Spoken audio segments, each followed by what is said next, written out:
Have you ever wondered what it looks like when parents just won't let their kid retire? Well, here's your answer. A $10 million film that absolutely no one saw. Seriously, popcorn sales probably made more money than ticket sales. We're talking about Ryan's World, the movie, a massive swing and a legendary miss. Pitched as an epic kids' adventure, backed by a marketing blitz, and released in over 2,100 theaters worldwide. But let's be honest, you could have made more money flipping old TVs on Facebook Marketplace than what this movie pulled in. The Kaji family didn't just go big, they went full Hollywood. Think red carpet premieres, a balloon in the Macy's Thanksgiving parade, trailers popping up every 5 minutes on YouTube Kids. The message was loud and clear. This is Ryan's biggest moment yet. And with a $10 million budget, that's not YouTube money anymore. That's major studio money, real deal distribution power. But there was one tiny problem. They forgot their audience had grown up. The kids who once watched Ryan unbox toy trains back in 2016, they're in middle school now, watching Twitch streamers and debating who's fallen off. The fan base matured, but the content never did. When your star still acts like a 6-year-old while the audience is hitting puberty, your brand ends up stuck in a time capsule. And when this movie finally dropped, the internet had one big question. Wait, this is in theaters? TikTok blew up with people recording themselves sitting in empty theaters. One guy laughed as the lights dimmed, whispering, "I'm literally the only person here." Another went viral saying, "I paid 54 cents for my ticket." At that point, you're not watching a movie, you're just donating to the Flop Fund, and flop it did. Within just 1 week, most theaters pulled it entirely. Some reports say only about 10 theaters were still screening the film in its second week. Even parents were like, "Hey, we'll wait for it to hit YouTube." Theaters started heavily discounting tickets because no one was showing up. It became the cinema equivalent of those bargain bin DVDs at Walmart, except no one wanted even the first copy. And critics? Oh, they didn't hold back. One called it a vanity project in disguise. Another slammed it as what happens when underage YouTubers with zero acting experience get backed by parents chasing paychecks. Ouch! Even reviews meant for parents warned it only appealed to toddlers obsessed with toys. And if your kid can form a sentence, they'll probably walk out. The plot didn't help either. Critics described it as a 90-minute ad. Half live action, half animation, all brand deals. No story, just nonstop selling. And when people are paying full price for a ticket, they expect more than a stretched-out YouTube Kids episode. But let's be real, this isn't Ryan's fault. He didn't greenlight a movie. He didn't write the checks. He's a teenager who's had a camera in his face since he was 2. The real issue? His parents refused to let the brand evolve. They treated his childhood like a scalable product. And when views started dropping, they didn't pull back, they doubled down. More merch, more games, and now a movie. A desperate attempt to keep the Ryan's World empire alive. But you can only monetize innocence for so long before it stops looking wholesome and starts feeling exploitative. The kid who once joyfully unboxed toys is now reading scripts penned by marketing teams.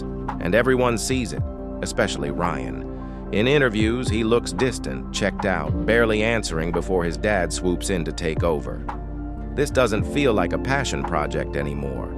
It looks like a full-time job he never signed up for. Ryan himself has even said he just wanted to be like other kid creators when he started.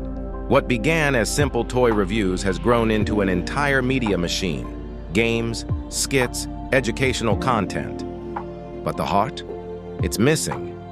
So when this movie hit theaters, people didn't root for it. They rejected it. The internet's message was clear. Let this kid retire. That's why there was no buzz, no hype, no turnout. Fans weren't looking for another branded project. They were hoping the kid could finally be free. But here's the kicker. How did this movie cost $10 million? Most of it was shot inside the family's own home. The animated parts were simple. For that kind of money, you could produce multiple full seasons of a Netflix cartoon.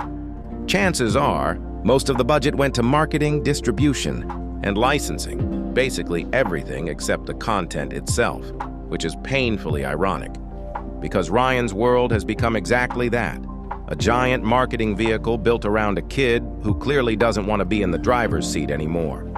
Even the behind-the-scenes clips feel off. Everyone's smiling. Everyone's excited. But the vibe? It's forced. Ryan says it was fun filming with friends, but it sounds like a kid trained to say safe, polished sound bites, not someone genuinely thrilled, and people noticed. The internet was uncomfortable with how hard his parents were still pushing him. You don't drop 10 million on a movie for fun. You do it when you're trying to keep the revenue stream alive at all costs. And honestly, this felt like one last cash grab before Ryan aged out of the brand. Then came the pivot. After the movie bombed, the spotlight shifted, right onto Ryan's twin sisters, Emma and Kate.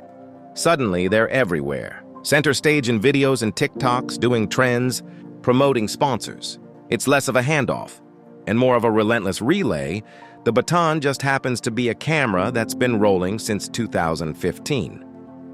In one skit, a character jokes, "Bro, don't call me Toy Boy, call me Ryan." And the punchline hits hard, talking about being pushed to unbox toys all day for 30 cents and a pat on the back, while mom secured multi-million-dollar merch deals. That's not a punchline. That's a cry for help. And what's left in the wake of this 10 million gamble? Nothing. No sequel, no buzz, no boost in channel views, no merch explosion. It didn't even chart on most kids' movie lists.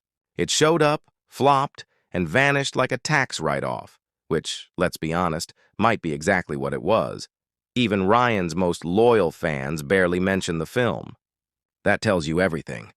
This wasn't just the failure of a movie, it was the quiet burial of an entire brand, not Ryan, the kid.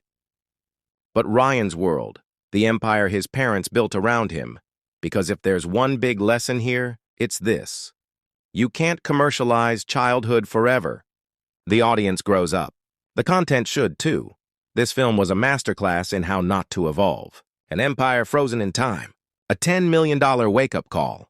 The world may love watching kids play, but no one wants to see them work overtime for someone else's dream.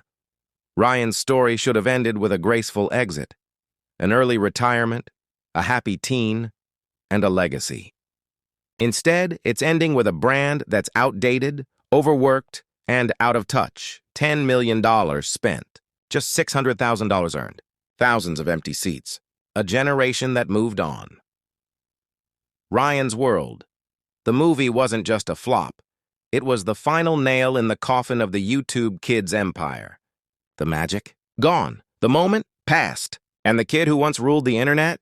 Now starring in a sequel no one asked for, Real-Life Adolescence.